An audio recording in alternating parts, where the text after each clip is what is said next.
So you wake up this morning thinking all will be well. You begin your morning routine to find that you're living, breathing, and ready to engage in this thing called life. And as we all know it, that's when life starts lifing. The deadlines are fast approaching. The math of your finances are just not adding up. No matter what you seem to do, there's just not enough time in the day. Family, friends, work, school, internships, organizations, frustration, depression, anxiety, and to top it all off, your professor just responded to your email stating it would take a miracle for you to pass this paper. Suddenly, a dull sensation comes upon you. Your neck and your shoulders begin to tighten. There's an immense pressure at the forefront of your head. It goes down your temple into the back of your neck. You're like, oh no, I don't know what to do. No matter if you sit or stand, you can't alleviate the pain. The tears begin to well up as you don't know what's going to happen next. So you rush yourself to the hospital, in which the doctor tells you you're having what's called a tension headache. You say, a what? She says, a tension headache. And that's when you realize that what grandma used to say is true. Stress can kill you. You see, this was my experience as an undergraduate student in which I was a full-time student and a full-time employee just trying to make life happen. Like the Energizer Bunny, my goal was just to keep going and going and going until I reached my desired goals. But what didn't hit me until it really hit me was that stress can take you out of here. I want you to join me on a letter that we're going to just explore in reference to my former self. This is what I would have told that anxious, goal-pursuing, and overwhelmed young man. This is now what I am telling the individual just seeking to survive. Dear self, this road has been interesting. This road has had highs and lows, ups and downs, joys and sorrows. But most concerning of this all, this road has been marked with stress. Man, you've had some stressful times. Times in which you would have clenched your chest and yelled just like Fred Sanford, oh no, here comes the big one. You see, Thomas Paine said it best when he coined the statement that these are the times that try men's souls. I mean, we even ask questions like, can I get a stress-free life for 100, Alex? You know, it's the kind of life that comes with the hope of having no cares at all. But what they forget to tell you is that in this so-called stress-free life, motivation may be lacking, inner drive may be missing, and you may not have the endurance to run the race at all. You see, like any good athlete, we must remember that there's a certain amount of pressure that has to be elicited. Strength training and conditioning must take place in order to succeed. Here is where the adrenaline has to kick in order for our brains to transition from one state of communication to another state of communication, actively seeking success. That's just how life works. For we have to understand there is a difference between what is considered good stress versus bad stress. You see, theories such as the Yerkes-Dodson law proposes that there is a correlation between what we call arousal and performance. Here, as your performance increases, it increases alongside alertness and excitement, which we can consider to be arousal. But we could say that the opposite is also true. For as your arousal decreases, you may not have the ability to perform at all. Pure dormancy, a state of inactivity where the only place that you find alluring is bedside Baptist, bedside school, bedside work, or even the bedside gym. For truly we find here that all of the science lessons in life have paid off. For an object at rest will stay at rest unless engaged by a motivating factor, and an object in motion will stay in motion unless regulated appropriately, or in the end, it burns out. Now trust me, I've never heard anyone say, I can't wait to burn out. You see, stress truly isn't the problem, for it's the bad stress that brings about all of the concern. If we were to be honest, it's because of a little good stress that we have what we have today. For good stress pays the bills. Good stress has brought joy in our lives. Good stress has brought us to a place of fulfillment. Now, what we have to remember is that there are times in which it seems as if the good stress goes into a secret place and morphs into a completely different reality. It's as if the field of daisies perched by the side of the quiet stream, in which the birds are chirping and the critters are singing, has turned into a dark and desolate graveyard, in which the winds are howling, the thunder and the lightning strike, and all you hear is boom. What just happened here, you ask?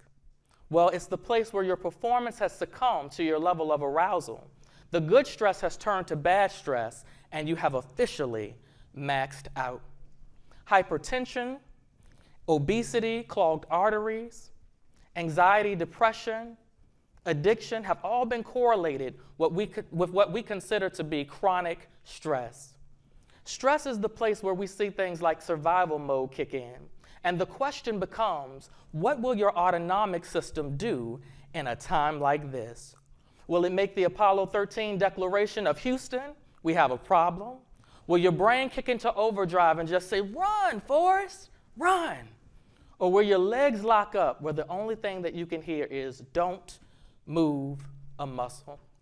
What we have to remember is, in any good story, there's always an antithesis. While living in survival mode may be innate, studies have also shown that it can have adverse consequences if we have an exposure to survival. While this may be true, I would also like to offer that as rational and emotive beings, we focus too much on the negative consequences within life, so much so that we allow the positive consequences to fall by the wayside. Wait a minute, positive consequences? Yes, there are positive consequences, but we get so lost in the losses of life that we completely miss our gains. Before I conclude this letter, I want to leave you with 2 positive consequences of living in survival mode. The first positive consequence that I would like to offer you is that taking on survival mode as your prerogative gives you the power and the authority to reclaim your presenting stress response as your superpower. Like Representative Maxine Waters, you can say things like, I am reclaiming my time. You see, the brain will do all kinds of things in which it will send off signals that result in responses such as fight, flight, freeze, and fawn. But what we have to remember is that the brain will not stand for wasting time. Truly, we have to understand that here we are, and we have to acknowledge, accept, and educate ourselves in reference to our presenting responses. In doing so, we find that the goal is not to hurt us or to harm us. The goal is to give us a hope and a future. The goal is to help us survive. Here you are, prerogative, the ability to do something without the approval of others. Wait a minute, I don't need your approval? No, you don't. For survival is one of the few things in life that this world cannot control. It doesn't matter what they think. It doesn't matter what they say. It doesn't matter how they feel. You can make statements such as, I've got the power to live. I've got the power to thrive. I've got the power to survive. For survival is my prerogative. The second positive consequence that I'd like to give you is that when getting lost in survival mode, truly you are resilient and in an active state of coping. Think about it. Your body and your brain are working just to keep you alive. You truly have the ability here to re-author your story.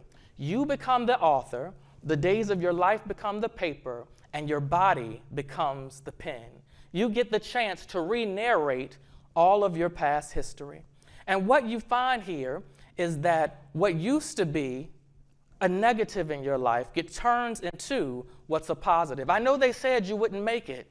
I know they said you were scared. I know they said that you couldn't handle it. But the question becomes, what do you say? For all of the adverse stigmas in your life can now become transformed in the palm of your hand. What they used to consider as manipulative can now become what was necessary in order to survive. What they used to consider as lazy now becomes what you needed in an effort to prevent overwhelm. What they used to consider as attention-seeking now becomes seeking connection in a world that has produced disconnection after disconnection after disconnection. These disconnections we have found to be intergenerational experiences of shared stress. What we have to understand is that what's happened is we've come to an overly protective stance produced by experiences that have gone throughout our generations. For truly, what you and they experienced were out of your control. What we have to remember is the individuals that came before us were forced to survive, where survival became the thing that they could control. Now don't worry, as you're in this new state of resiliency, so you can find positive consequences such as community. Here we find true the African philosophy of Ubuntu. I am because we are. Here we are introduced to concepts like the sages within our lives, wisdom keepers who taught lifelong lessons to bring us back to the place of calm. Individuals like mama, daddy, grandma, papa, aunties, and uncles. Individuals like the elementary school educators, such as the Reverend Dr. Zenora Manson, who taught the difference between tone, rhythm, and beat in ways that mere words cannot express. Individuals such as community liaisons, such as Miss Rosie, who out of a group of 80+ young men had a way of making each and every one feel like the only one in the room. Individuals such as high school educators, such as Miss Deborah Baird McKinney, who acknowledged your gifting in a way that the past had denigrated in an effort to protect you. And lastly, individuals such as college professors like Dr. Renata Hedrington Jones, where when you were looking for a place to belong, she showed you that this is the place that you belong. Now, as you go through life and recognize that survival is your prerogative, you find that time is transforming you into the wisdom keeper that you are called to be. As you survive, you'll find that you're learning things such as prayer, mindfulness, and meditation. As you survive, you're learning things such as exercise, regulated breathing, and the ability to reset. That's right, you have the ability to give yourself grace, mercy, and a fresh start.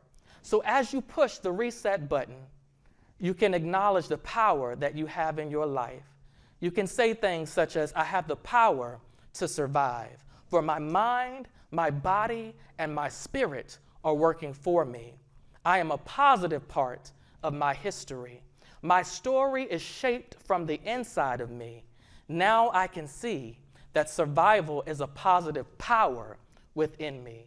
For survival is my prerogative. With sincere gratitude and love, your former and present self. Thank you.